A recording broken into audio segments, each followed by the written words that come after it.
Kia ora Rotorua, head in tonight's bulletin. Rotorua District Council adds a new feature to their planned sculpture and leisure trail. The Okaraka Dance Company is premiering their new production Mana Wahine in town, and the former director of Kia Magic, Shirley Baker, is a new trustee for Sport Bay of Plenty. A 40-year-old footbridge has not only been given a new lease of life, but will also breathe new life into the inner city as part of Rotorua District Council's planned sculpture and leisure trail. Placement of a new 26-metre bridge over Sulphur Lake in Government Gardens began this morning. The bridge will be named the Memorial Bridge in honour of World War I soldiers and is made from recycled timber from the old Utahina Bridge on Lake Road. Councillor Karen Hunt, portfolio lead of the Council's Inner City Revitalisation Strategy, says the area was originally designed as a place of tranquility and stimulation, so it's quite fitting that now, 100 years later, it's going to be transformed back to its original purpose in time for Rotorua's 100-year commemorations of the Gallipoli landings. The Okaraka Dance Company is bringing their latest production, Mana Wahine, to the Civic Theatre. The company was founded by Ty Royal, who grew up at Lake Okaraka. Production manager Rachel Penman says Mana Wahine is inspired by a story which took place on the shores of Mokuia Island. And we've chosen to work with an all-female dance company. And it is based around, well, it's inspired by some stories that come from here in Rotorua. There's plenty of stories here, so obviously picking them would have been difficult. So is there anything in particular? Yeah, it's not so much picking as that just things that sort of happen. And 2 years ago, Ty was here with his family at Pekarangi Marae and was talking to his cousin Tui, and she told him the story of Te Ao Kaparangi and how she single-handedly saved her people from a slaughter that was happening with Honaheke over at Mokuia Island. And Ty just got a real feeling and sense of wanting to do something that depicted the strength and the mana wahine. And so he's taken that as an inspiration into creating the piece and the woman within us all, really, and how that works. Okaraka Dance Company is actually named after Lake Okaraka here in Rotorua. So Ty Royal is one of our artistic directors, along with Tane Mete, and Ty is a local boy. So he grew up around Lake Okaraka. And when Ty and Tane have both been dancers for about 25, 30 years in a lot of other contemporary dance companies around New Zealand and the world, they really are dance royalty, excuse the pun, but they decided that it was time for them to set up their own company. And we're here one weekend in Rotorua, and Tane said, look, this lake is beautiful, this is everything that we are, this is our values, this is what we want. So Okaraka Dance Company was born, and they brought me on board as general manager and producer. I've worked with the boys in many capacities over the years, so together we have brought Okaraka Dance Company to New Zealand as a contemporary dance company. Lakes DHB has once again excelled in improved access to elective surgery statistics according to the Q3 health target results. The health provider also achieved a 100% result for patients waiting for cancer treatments. Meanwhile, there was no change in shorter stays in the emergency department. Lakes DHB CEO Ron Dunham says it's an area they continue to struggle with. However, the quarter was significantly busier than Q2, with several hundred additional presentations to ED during January to March. Mr Dunham says staff working in health across the Lakes District will continue to work in achieving and exceeding national health targets. In sport tonight, Sport Bay of Plenty Charitable Trust has appointed former director of Kia Magic, Shirley Baker, to their board of trustees. Chairman Grant Utteridge says her experience in the sports sector will be of a great benefit to the trust and welcomes her appointment. Mrs Utteridge says in her philosophy, sport plays an essential role in life, which teaches discipline, teamwork, respect and fun, which is of benefit to the whole community. To your weather update now. Tonight will be fine with light winds and an overnight low of 1. Tomorrow, Thursday, cloudy periods increasing, rain at night, northwesterly winds, a high of 13 and a low of 10. And the outlook for Friday, morning rain, then fine breaks, winds turning southerly, a high of 14 and a low of 4.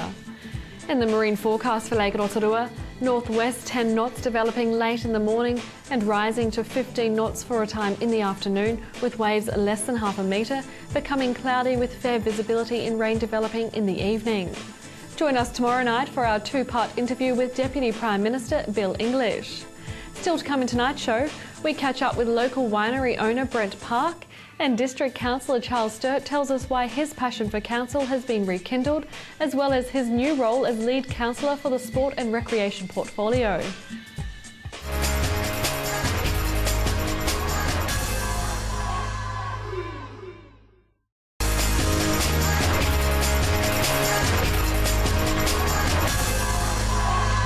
Kia ora everybody, I'm up at the Skyline Sky Rides up top of Mount Nongataha, and we are in a lovely new premises. It's been open 18 months now, and I'm with a local winemaker, Brent Park, who's going to tell me all about his brand, Volcanic Wines. Kia ora, Brent.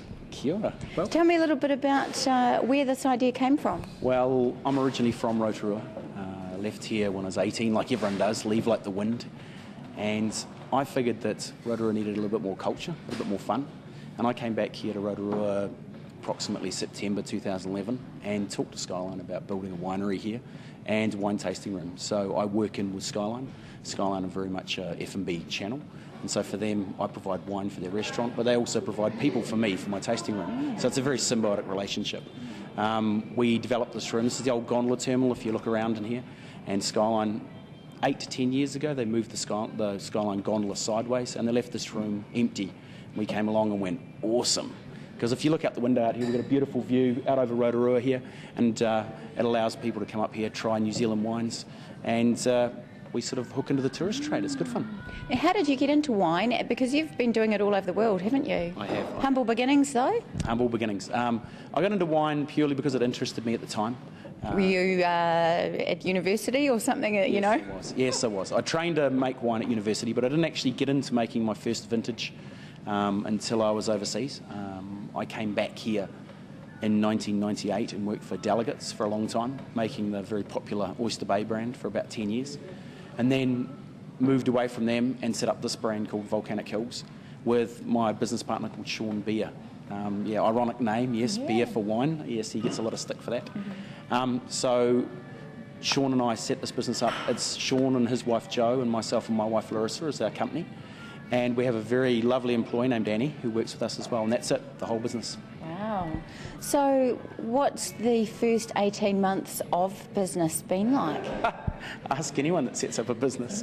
It's scary. I think the first 6 months we didn't really know what we were doing. It took us a while to actually get our head around actually what business is about in Rotorua, and that we made a light speed jump in the middle of last year where we decided to not be part of the wine industry, which is quite an odd call for being a winemaker. But we decided that instead of being in the wine industry, we'd be in the tourist industry. Do you know something? Tourist industry is a lot more fun. And so we moved away from just discounting wine and we moved into saying, well, let's be a tourist attraction in Rotorua. Skyline has a very strong, iconic brand.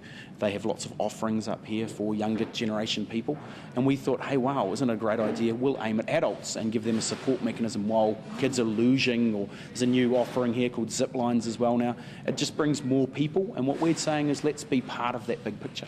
Nice, a support mechanism for the adults while their children are out tearing up the side of the hill. Don't tell Mum.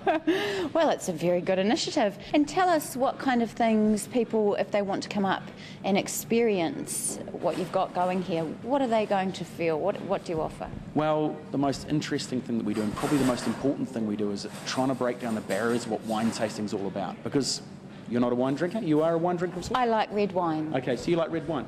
New Zealand more famous for white wines, so if I can break down the barrier with you with white wines, maybe you'll enjoy it a little bit more. So for me, it's about showing what the best of New Zealand is to visitors to New Zealand. That's why I don't do Syrah or Cabernet or Merlot, because I'd be fighting against Australia. I do what New Zealand does well. But the idea with it is to break down the barriers when people walk in the door with wine tasting, using casual wine speak, being friends. You don't have to talk about the wine because you're the one drinking it, not me. So it's all about you. So is it the kind of tasting where it gets spit out into a bucket, or is it tasting and then swallowing as well? Depending on what you want. a minority of people that do come in and spit. Those people are fairly serious. 99% of people that walk in the door, generally they're here for a good time, not a long time. So. Nice.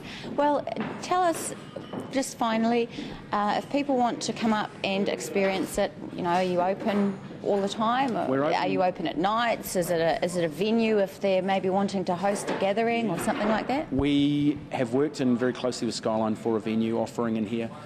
It's a small venue that holds 50 people seated. It's very, very nice, and we do a very nice a la carte restaurant set up with Skyline. It allows us to do our wine and them to do their food and present it really well. If you want to come up here, we're open from 11 until 6, 7 days a week. The only days we're not open are the days we're not allowed to be open. It's very much about being part of the Rotorua community and the Rotorua tourist industry. And the tourist industry is quite different to what the general restaurant public is. So for us, it's all about we need to be open. The big numbers for us are obviously during school holidays, but 11 till 6, and during summer we're open 11 till 7. But we're quite relaxed. They have a licence till 10 o'clock at night, so if I get a big group in here late at night, we just roll with it. Great. Bit of a lock-in situation. Great. Well, it sounds exciting. Sounds like something perhaps you might like to consider if you're going to be having a business do coming up. I'm sure you'd be happy to see them, wouldn't you? Love to talk to you. We're here. Talk anytime you want. Wonderful. Well, thank you very much, Brent, for your time. Take Kia care. ora.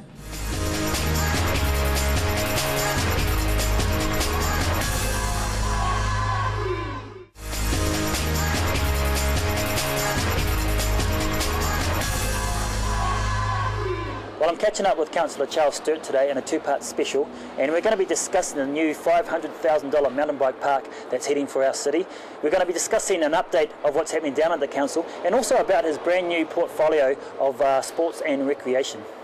Hi Charles, good to have you on the City News again. Yeah, thanks a lot. Great news for the city. It's been voted New Zealand's #1 cycling tourist destination. Great news, eh? Yeah, fantastic news, and the investment that the private sector and council and the government now are making in Rotorua is testament to that and a justification for the spend that we've had in the past. Now $500,000 has been made available, but that's been split up by two different organisations. Yeah, I understand the government fund is putting in half and the private sector is putting in the other half. But that leads on, the good news about the Redwoods.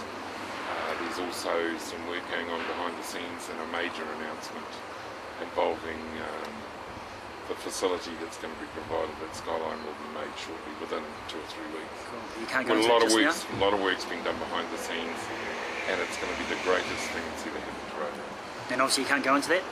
No, Not yet? it's certainly bigger than the Olympics. Yeah. Now you've also got a new lead role in the council too, don't you? Yeah, sport and recreation, which I'm really honoured to do. I was delighted when Mayor Steve asked me to take the role in replacing Councillor Donaldson. That doesn't mean to say that Councillor Donaldson the Deputy Mayor Donaldson won't be involved, because I've got to hedge my way, and his knowledge and experience in mountain biking and the outdoor recreation area is huge, so I'll be bouncing things off him. What I plan to do is get all sporting groups in Rotorua together and have a sporting forum. We can't obviously have them all in the same room at the same time. Spread it over 3 nights, have 20 groups of each. We've already identified the lead people in each of those areas, and we hope to do that within the next month, so that we can plan ahead for what the sports are currently doing, how they see themselves in 5 years, and how they see themselves in 20 years. Now obviously that's good news, Charles, for the big sports like football, rugby league and hockey and things like that. What about the minor sports? Yeah, the minor sports like golf,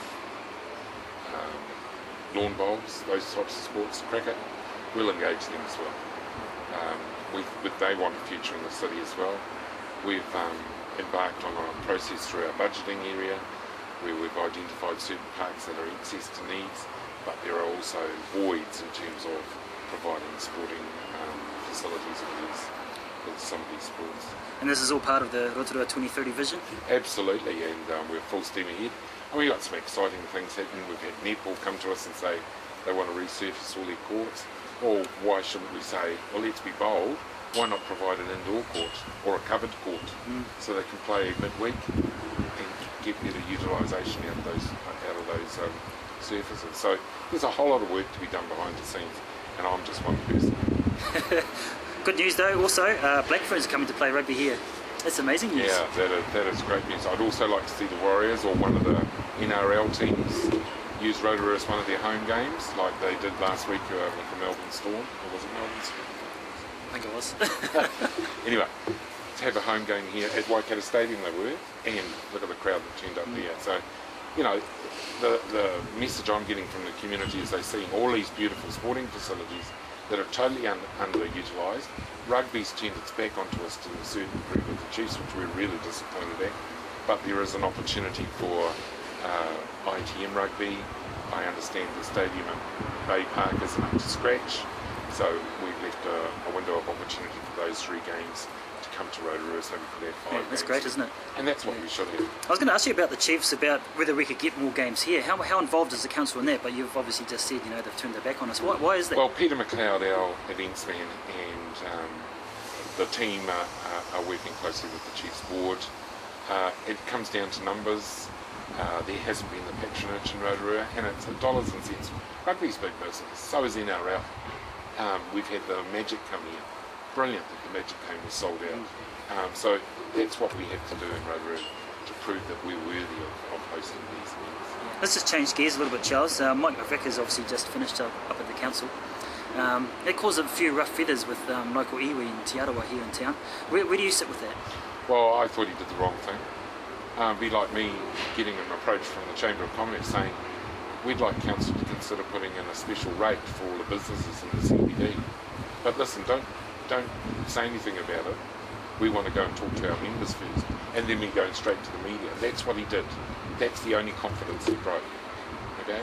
I don't support his views, but I support his right to say them.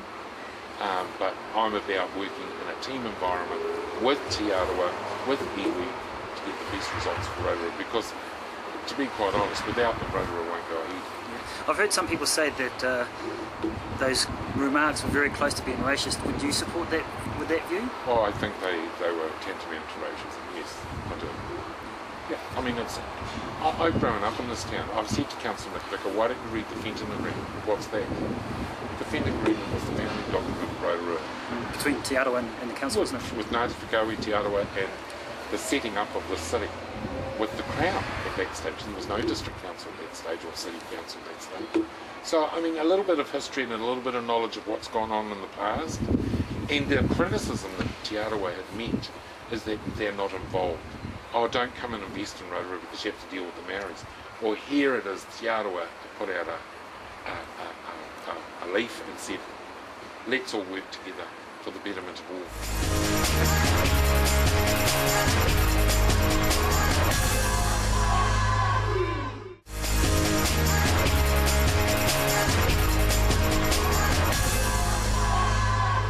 Here we go, Charles, part 2 of our extended interview.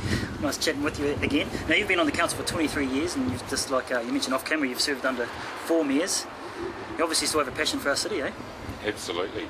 And the passion has been renewed because we've got a new person driving the team at the top end, and we've got a new chief executive officer who's upfront, honest, involves us all, and is working his butt off to get this town rejuvenated. We've been up front in terms of opening the books. We got PricewaterhouseCoopers in to tell us what had gone wrong in the past. The misinformation I knew was happening and kept getting shut down by the previous mayor. And now it's the time to move forward, put that in the past. We've got a new financial controller, he's got things under control. And now the people of Rotorua can move forward with confidence that this team is working in its lesson. We're all working in their business. I'm glad that you mentioned about opening up the books, Charles, because obviously now that Jeff Williams is here, there has to be some sort of, not scrutiny, but accountability when each department has, you know, their budgets that they spend each year. Is there going to be new guidelines or new accountability rules set in there? I've never seen such strict controls on spending, and that's what we want. The government has signalled it through the changes to the Local Government Act. We have to efficiently use the ratepayers' funds, and we've been open with the government. We've gone open, we've had a fantastic response to our annual plan. We've had to cut back the capital spend, we've had to readjust the debt levels. So it's a work in progress, but I'm really confident that we've got things under control.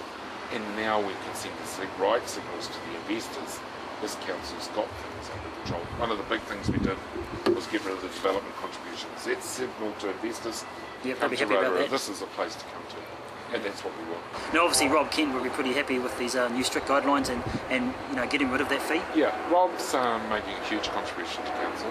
His ability to scrutinise the accounts, the spending, the facts and figures that are put in front of us has been very, very helpful from a team point of view. He's got to accept the answers when they come through. Sometimes they're not what he wants to hear, but the staff have been up front. Well, that's the thing with Rob, he's got a business head, hasn't he? Oh, absolutely. Yeah. There's several of us who have businesses, and he's not the only one, but the others are very...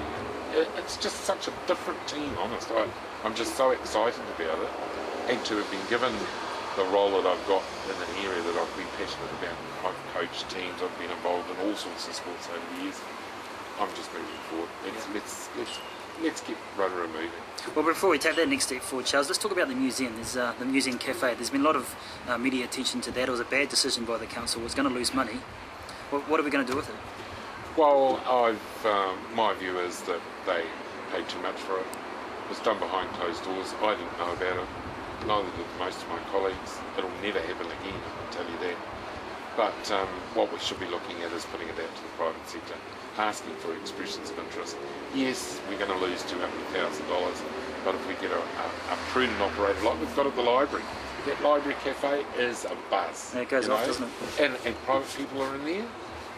The lease money comes back to the council, so let's do it. And there's some great opportunities there because the ability to cater for upstairs now, which wasn't available before. So I say put it back out to the private sector. Council should not be competing directly with its own ratepayers. How can a decision like that to buy a cafe or the museum cafe, how can that decision be made to buy that without the knowledge of yourself and other councillors? Because it was done at the executive level. And Councillor McVickers was one of those who supported that. And it was done in confidential until it came reported back to council. That's when I could start asking some questions, and I got the Office of Auditor General. Just a waste of time doing that because all our interest in the process, not whether it's too much money or due diligence has been done in terms of all the facts and figures behind it. So I feel justified in what we did. And Mark Gould and I went to the Office of the Auditor General, and we've been proved right. They overpaid. The top dollar would have been $60,000, $80,000, not $260,000. Well, bad decision then. Well, it was a bad decision because the reality was there was no goodwill, there was no plan, because council provided all that. So where was the value in a 7-year lease?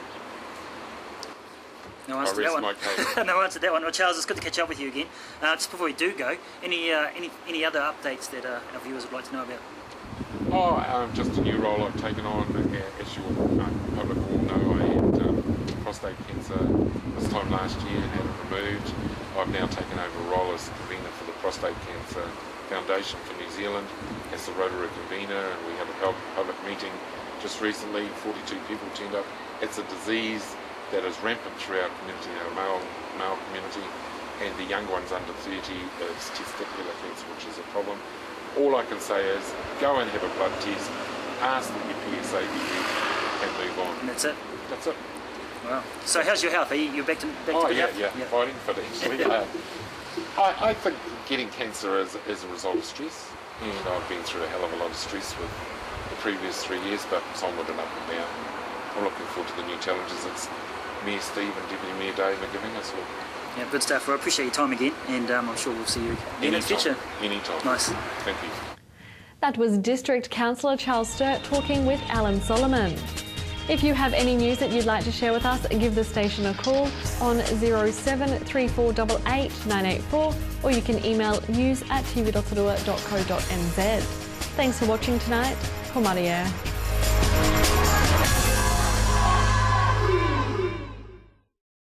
Supporting local content so you can see more of New Zealand on air.